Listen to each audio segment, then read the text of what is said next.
சற்று முன் கிடைக்கப்பெற்ற மிக மிக முக்கியமான செய்தி ஒன்று வெளியாகி உள்ளது.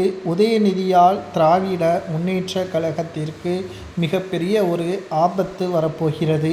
கடந்த 2021 சட்டசபை தேர்தலில் திமுக வெற்றியடைந்ததற்கு முழுமையான காரணம் தமிழகம் முழுவதும் கடந்த 10 ஆண்டுகளாக 2011 முதல் 2021 வரை பிரச்சாரங்களை மேற்கொண்டார் ஸ்டாலின் அவர்கள். பல்வேறு பொய்யான வாக்குறுதிகளை கொடுத்து மக்களை நம்ப வைத்தார் ஸ்டாலின் அவர்கள். ஆனால் இப்பொழுது உடல்நிலை குறைவின் காரணமாகத்தான் ஸ்டாலின் அவர்கள் இருக்கிறார்.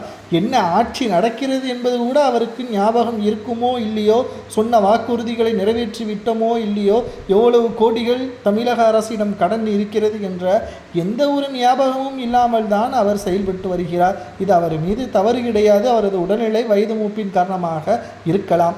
சரி, இதற்கும் உதயநிதியால் தான் திமுகவிற்கு ஆபத்து என்று எப்படி கூறுகிறீர்கள் என்று நீங்கள் கேட்கலாம்.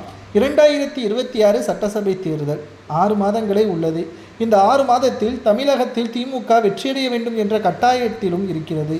இதற்கு மிக முக்கியமான காரணம், திமுக வெற்றியடைந்தால்தான் திமுகவின் அமைச்சர்கள் மீது இருக்கக்கூடிய ஊழல் வழக்கில் இருந்து தப்பிக்க முடியும். இல்லை என்றால் கூண்டோடு சிறையில் அடைக்கப்படுவார்கள். இன்க்ளூடிங் உதயநிதி உள்ளிட்ட அனைவருமே சிறையில் அடைக்கப்படுவார்கள். இதிலிருந்து பாதுகாத்துக் கொள்வதற்குத்தான் ஆட்சியை மீண்டும் கைப்பற்ற வேண்டும் என்பதற்காக மக்களை சந்திப்பதற்கும் தயக்கமாக இருக்கிறது. காரணம், சொன்ன வாக்குறுதிகளையும் நிறைவேற்றவில்லை, மக்களிடமும் பாதுகாப்பு இல்லை.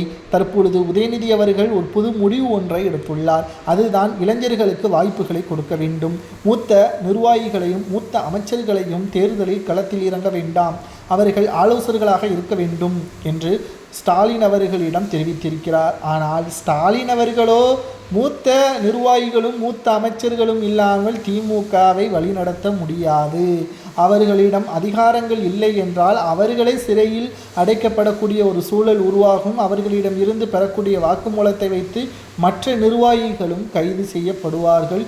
இது திமுகவிற்கு மிகப்பெரிய ஒரு சிக்கலாகவும் ஆபத்தாகவும் மாறும்.